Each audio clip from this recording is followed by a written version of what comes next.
نحمده ونصلي ونسلم على رسوله الكريم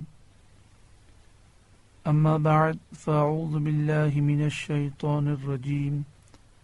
بسم الله الرحمن الرحيم اهدنا الصراط المستقيم اللهم إنا نسألك العفو والعافية والمعافاة الدائمة في الدين والدنيا والآخرة اللهم اشغل جوارحنا بطاعتك وقلوبنا بمعرفتك واشغلنا طول حياتنا في ليلنا ونهارنا والحقنا بالذين تقدموا من الصالحين وارزقنا ما رزقتهم وكلنا كما كنت لهم اللهم ربنا آتنا في الدنيا حسنة وفي الآخرة حسنة وقنا عذاب النار آمين ثم آمين بجاه سيد المرسلين صلى الله عليه وآله وسلم إن الله وملائكته يصلون على النبي يا أيها الذين آمنوا صلوا عليه وسلموا تسليما اللهم صل على سيدنا ومولانا محمد بن عبد الله ما ضاق أمر إلا وفرجه الله صلى الله عليه وآله وسلم صلاة وسلاما عليك يا سيدي يا رسول اللہ۔ آئیے سب سے پہلے ہم یہ سنتے ہیں کہ قرآن پاک کی تعریف کیا ہے، قرآن پاک کی ڈیفینیشن کیا ہے۔ درس نظامی جو عالم کورس ہے، اس میں ایک کتاب پڑھائی جاتی ہے جو بڑی اہم کتاب ہے اس کورس کی، اس کا نام ہے نور الانوار۔ اس کے شروع میں قرآن مجید فرقان حمید کی ڈیفینیشن تعریف اس طرح لکھی گئی: القرآن المنزل علی الرسول، قرآن وہ کتاب ہے جو رسول اللہ صلی اللہ علیہ وسلم پر نازل کی گئی۔ المکتوب فی المصاحف، جسے کتابوں میں لکھا گیا۔ المنقول عنہ نقلا متواترا بلا شبہۃ، نبی کریم صلی اللہ علیہ وآلہ وسلم سے لے کر آج تک ہر دور کے تمام مسلمانوں کا متفقہ یہ کہنا ہے کہ یہ قرآن ہے، اس میں کسی قسم کا کوئی شبہ نہیں، کسی قسم کا کوئی شک نہیں، اور یہ وہ کتاب ہے جو اللہ تعالی نے محفوظ فرمائی ہے، اس میں کوئی رد و بدل کر بھی نہیں سکتا، اور اگر کوئی یہ خیال کرے کہ قرآن پاک میں رد و بدل ہو گیا تو ایسا شخص مسلمان باقی نہیں رہے گا۔ قرآن مجید فرقان حمید کی فضیلت، سبحان اللہ، فضیلت کے لیے یہی بات سمجھنا کافی ہے کہ قرآن اللہ کا کلام ہے، ساری مخلوق اللہ کی محتاج ہے، اور اللہ خالق مالک ہے۔ سارے کلاموں پر اللہ کے کلام کو فضیلت حاصل ہے۔ وہ انسان انتہائی خوش نصیب ہے کہ جسے اللہ کے پیارے کلام کی تلاوت کا جذبہ مل جائے، قرآن پاک سمجھنے کا شوق مل جائے،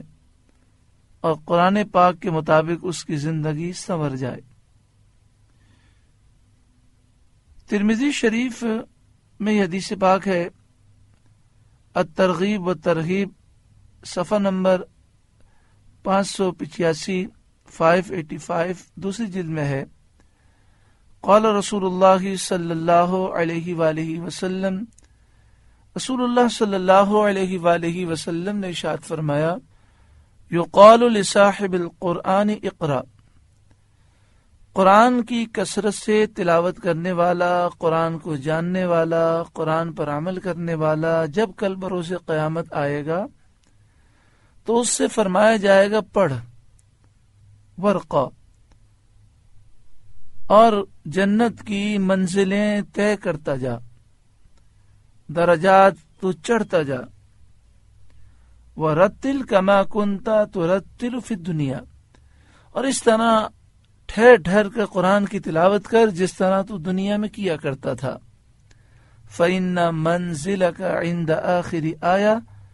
تَقْرَؤُهَا، تو پڑھتا رہے، جب تیری تلاوت کی آخری آیت ہوگی تو جتنا تو منزلیں طے کرے گا، جتنا تو جنت میں چلے گا، یہ ساری جنت تجھے دے دی جائے گی۔ اللہ اکبر۔ اس میں بڑی پیاری فضیلت ہے کہ قرآن پاک کو انسان ذوق سے پڑھے، شوق سے پڑھے، اور ٹھہر ٹھہر کر مخارج کے ساتھ پڑھے، سمجھ کے پڑھے۔ ترمذی شریف صفحہ نمبر 115 دوسری جلد میں ہے، قال رسول اللہ صلی اللہ علیہ وآلہ وسلم، رسول اللہ صلی اللہ علیہ وآلہ وسلم نے ارشاد فرمایا، یجیء صاحب القرآن یوم القیامہ، قرآن پڑھنے والا، قرآن سمجھنے والا، قرآن پاک پر عمل کرنے والا، قرآن پاک سے محبت کرنے والا کل بروز قیامت آئے گا۔ فیقول القرآن یا رب حلہ، تو قرآن اس کی شفاعت کرے گا اور کہے گا، اے میرے رب اسے تو آراستہ کر دے، اسے حلہ پہنا۔ فیلبس تاج الکرامہ، تو اس صاحب قرآن کو عزت کا تاج پہنایا جائے گا۔ ثم یقول یا رب زدہ، تو وہ قرآن عرض کرے گا، اے مالک و مولا اس کے شرف میں، اس کی عزت میں مزید اضافہ فرما۔ فیلبس حلۃ الکرامہ، پھر اسے پہلے عزت کا تاج پہنایا گیا تھا، اب قرآن کے عرض کرنے پر اسے عزت کا حلہ، لباس پہنایا جائے گا۔ ثم یقول یا ربی ارض عنہ، اللہ اکبر۔ جس نے قرآن سے محبت کی، قرآن پاک کل بروز قیامت اس سے کتنی محبت کرے گا، کتنی محبت کا وہ اظہار کرے گا۔ پھر قرآن کہے گا، اے میرے رب ارض عنہ، تو اس سے راضی ہو جا۔ فیرضی عنہ، تو اللہ تعالیٰ اس سے راضی ہو جائے گا۔ فیقال له اقرا ورقا، تو اس صاحب قرآن سے کہا جائے گا، قرآن پڑھتا جا اور جنت کی منزلیں طے کرتا جا۔ وَيَزْدَادُ بِكُلِّ آیَةٍ حَسَنَةٍ، ہر آیت کے بدلے میں ایک بھلائی، ایک درجہ اسے دیا جائے گا۔ قرآن مجید فرقان حمید یہ ایک ایسی کتاب ہے کہ جب مومن اس کی تلاوت کرتا ہے تو تلاوت کی برکت سے مومن کے دل نرم ہو جاتے ہیں۔ سورہ انفال آیت نمبر 2، 9واں پارہ، رکو نمبر 15 میں اللہ رب العالمین ارشاد فرماتا ہے، انما المؤمنون الذین اذا ذکر اللہ وجلت قلوبہم، مومن تو وہی لوگ ہیں کہ جب اللہ کا ذکر ان کے سامنے کیا جاتا ہے تو ان کے دل لرز جاتے ہیں۔ وَإِذَا تُلِيَتْ عَلَيْهِمْ آيَاتُهُ زَادَتْهُمْ إِيمَانًا، اور جب ان کے سامنے قرآن کی آیتیں پڑھی جاتی ہیں تو ان کا ایمان اور بڑھ جاتا ہے، اس کی قوت میں اور اضافہ ہو جاتا ہے۔ وَعَلَى رَبِّهِمْ يَتَوَكَّلُونَ، اور وہ اپنے رب پر بھروسہ کرتے ہیں۔ یعنی قرآن مجید فرقان حمید کی تلاوت سے انسان کا سینہ ایمان کے نور سے روشن ہو جاتا ہے۔ ترمذی شریف دوسری جلد صفحہ نمبر 116 پر ہے،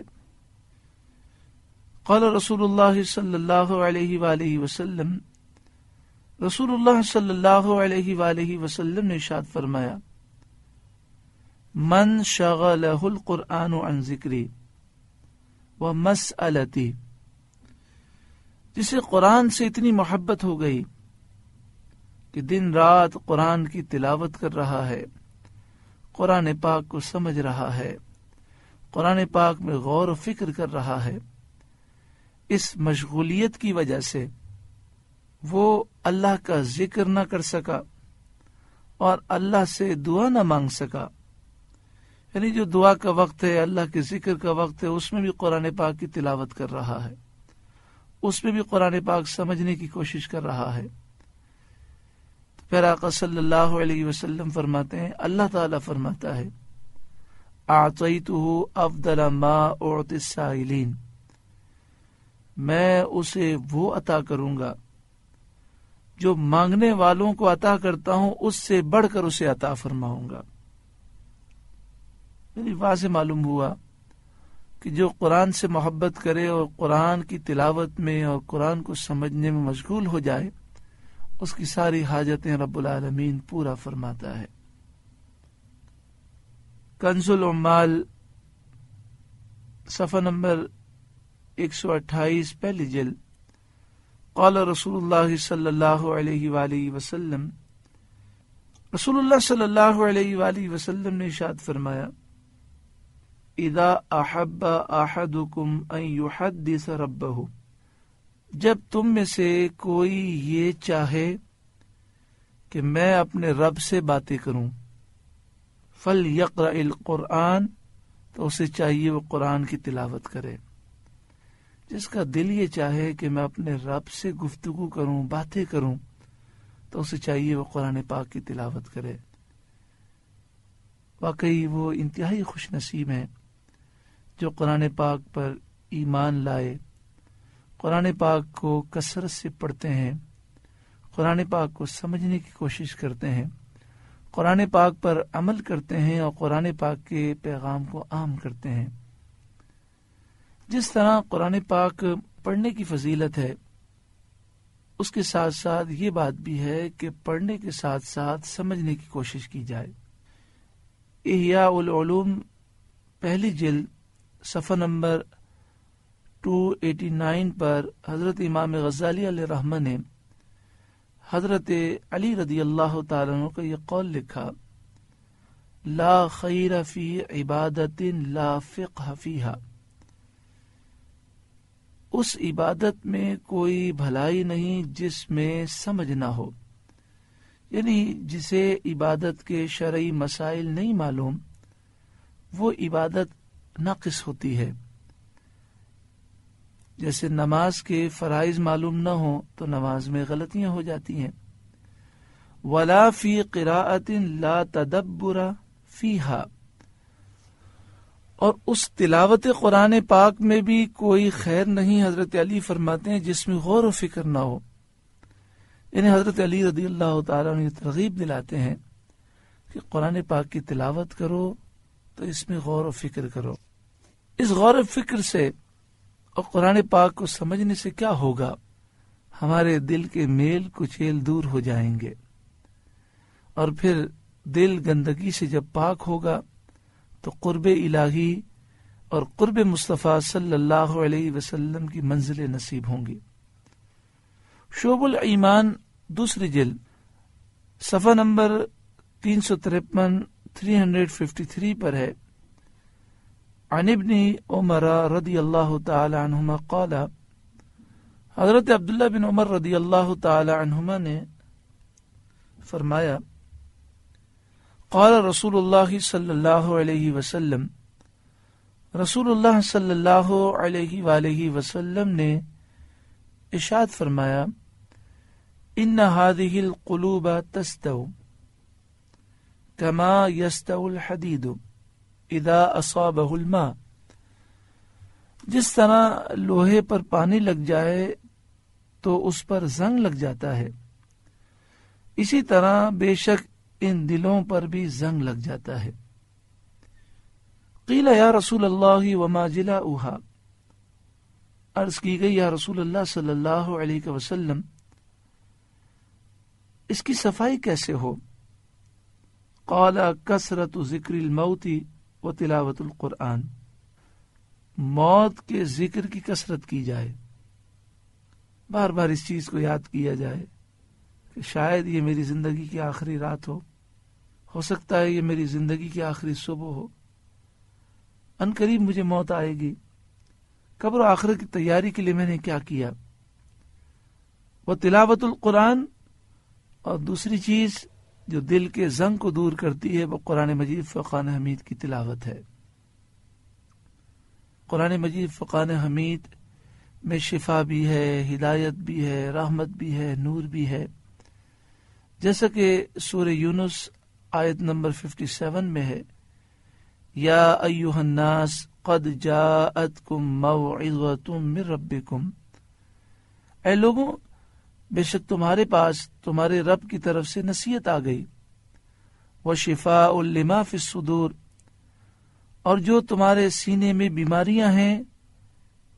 ان کے لیے یہ شفا ہے، وہدن اور ہدایت ہے، ورحمت للمؤمنین اور مومنوں کے لیے رحمت ہے۔ مگر یہ بات یاد رکھیں کہ ہر ایک شخص جو قرآن مجید فرقان حمید کی تلاوت کرنے والا ہو، قرآن پڑھنے والا ہو، اچھی تلاوت کرنے والا ہو، تو اس سے متاثر ہونے کی ممانعت ہے۔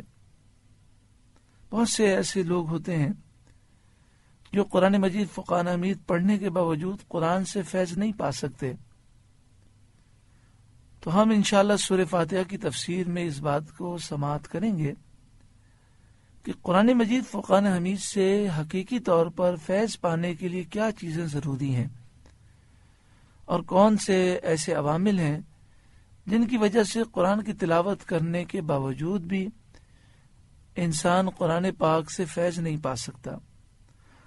ہاتھ اٹھا کے دعا کریں، اللہ رب العالمین ہم سب کو